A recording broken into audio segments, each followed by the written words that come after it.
सरकार। युवा वहां पर आंदोलित है, रोजगार मांग रहा है, लहूलुहान किया जा रहा है, ये सरकार है कि महिलाएं मिली, दलित आदिवासी मिले, सरहद तक पहुंचते पहुंचते सरहद पे खड़ा जवान भी मिला, राहुल गांधी से मिला। राहुल गांधी ने विश्वास दिलाया कि दिल्ली पहुंच के संसद में आपकी आवाज बनूंगा, गरीब, मजदूर, किसान, बेरोजगार युवा, महिला और देश के सरहद पे खड़े जवान की आवाज बनूंगा और इस सरकार, तानाशाह सरकार से सवाल करूंगा। राहुल गांधी जी ने सवाल किए, उम्मीद थी प्रधानमंत्री जी की बारी है, संसद में आएंगे और जवाब देंगे कि क्यों देश में इतनी बेरोजगारी, महंगाई, भ्रष्टाचार, अराजकता, हिंसा है, लेकिन जवाब नहीं दिया प्रधानमंत्री जी। अडानी पर भी चुप्पी साध गए और राहुल गांधी जी का मजाक उड़ाया संसद में खड़े होकर। प्रधानमंत्री जी, आपने मजाक राहुल गांधी का नहीं उड़ाया, आपने मजाक देश के किसान, बेरोजगार युवाओं का, सरहद पे खड़े जवान का उड़ाया, क्योंकि वो उनका दर्द बता रहे थे। मैं आप सभी से हाथ जोड़कर कहूंगी, ये दिल्ली के जो नेता यहां पर हवाई जहाज से आए हैं, हिमाचल की प्रभारी रही, मुझे वहां की जिम्मेदारी दी गई, 3 महीने हिमाचल में रही, पूरा धन बल लगा दिया कि सत्ता हाथ से नहीं जानी चाहिए।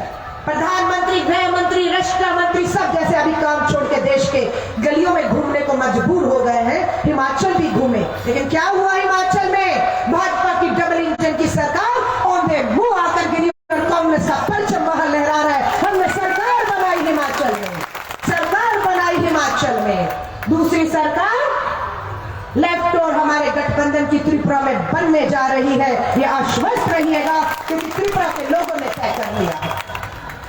भाजपा दो फाड़ हो चुकी है, नेता पार्टी छोड़कर जा रहे हैं। मुख्यमंत्री मानिक शाह लिखकर ले लीजिएगा, 2 मार्च को जब परिणाम आएंगे, सबसे पहली सीट अगर कोई हारेगा तो भाजपा का मुख्यमंत्री मानिक शाह।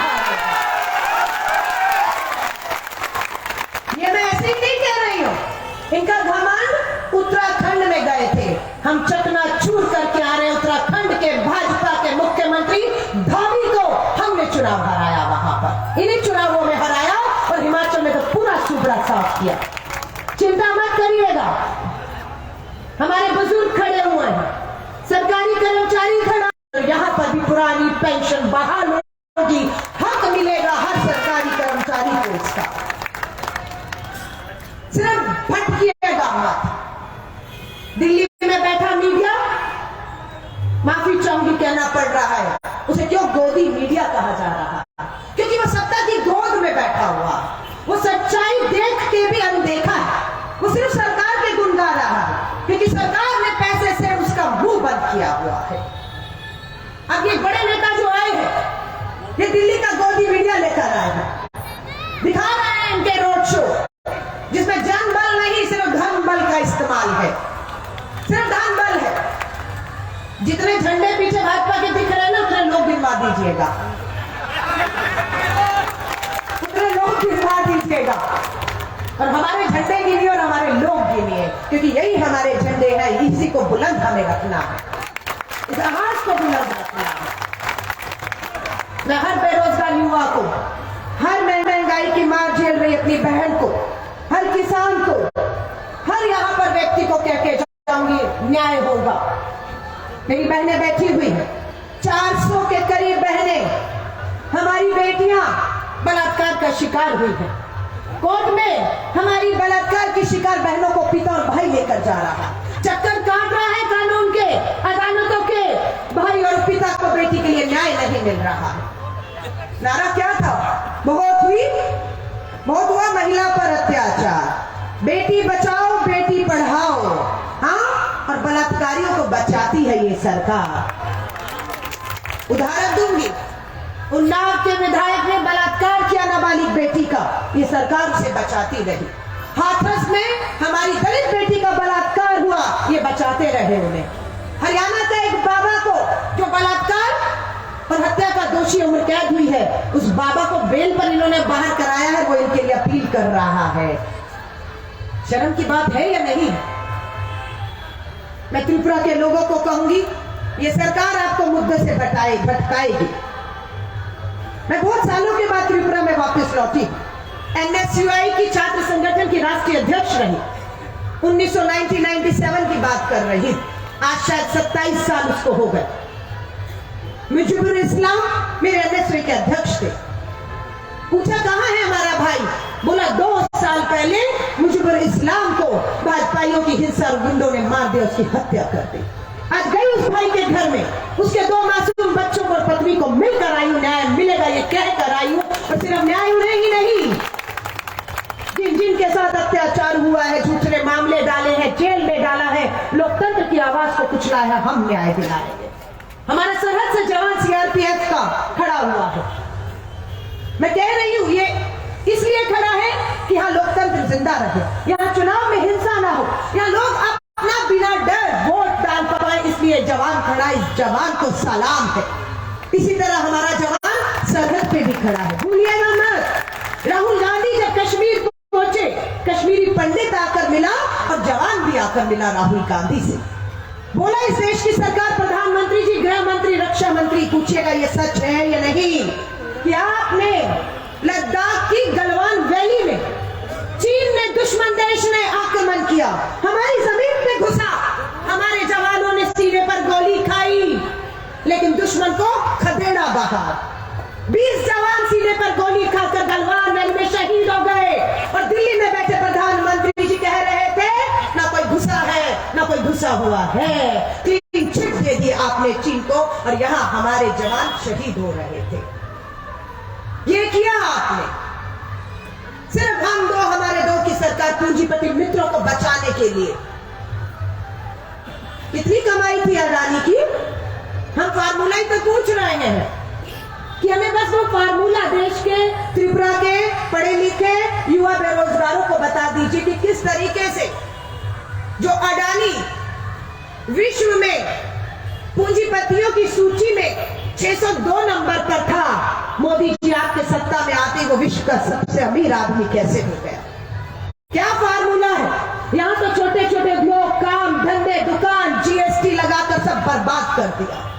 कभी नोटबंदी तो कभी तालेबंदी आपने की, लेकिन आज यहाँ पर आते हैं, वहां कहते थे माँ गंगा ने मुझे बुलाया है, और यहाँ पर कहते हैं माँ त्रिपुरेश्वरी देवी ने मुझे बुलाया है, पर हिम्मत नहीं हुई इस मंदिर में जाने की, क्योंकि माँ भी डंडा लेकर बैठी हुई थी। आ तू इधर।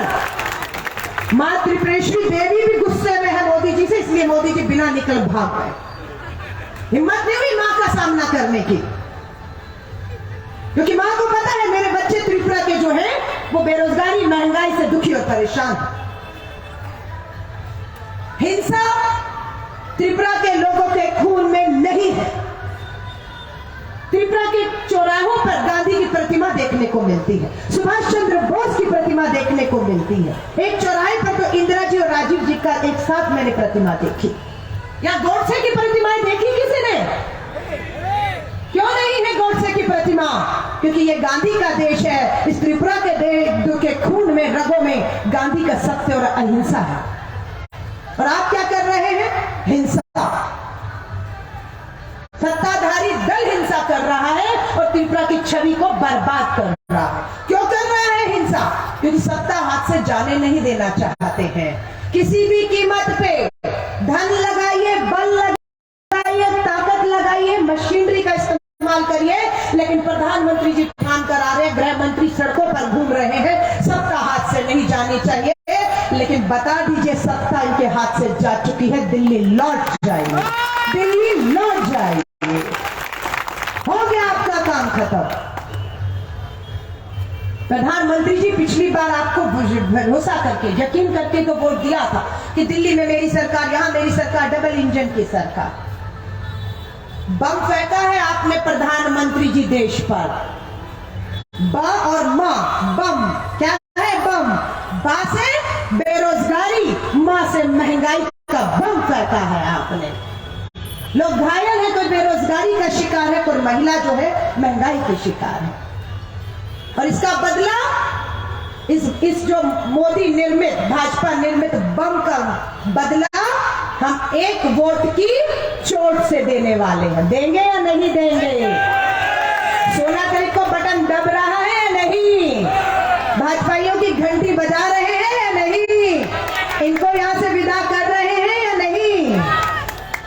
क्योंकि विप्लव देव आपके 4.5 साल के जख्मों पर मलहम लगाने में आपके डॉक्टर साहब भी फेल हो रहे हैं, क्योंकि डॉक्टर साहब का भी प्रशासनिक कोई अनुभव नहीं। जिंदगी का पहला उपचुनाव लड़े 6-8 महीने पहले, धन बल ताकत फर्जी वोट से आप जीत तो गए डॉक्टर मानिक साहब, लेकिन आपके पास कोई अनुभव नहीं था। दिल्ली भी आपको बचाने आई है पर आपको बचा नहीं पाएगी, क्योंकि त्रिपुरा के लोगों ने ठान लिया है गठबंधन की सरकार, लेफ्ट और कांग्रेस की गठबंधन की सरकार पूर्ण बहुमत के साथ वापसी कर रही है और आपके सुनहरे दिन की शुरुआत होगी। ये मैं आप सभी को कहती हूँ, ज्यादा समय नहीं लूंगी।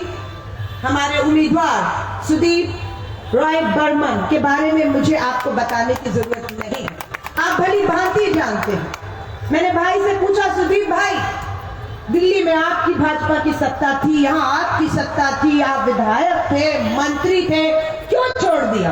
आज कौन छोड़ता है सत्ता और कुर्सी, विधायकी मंत्री पद को, जो आपने छोड़ दिया?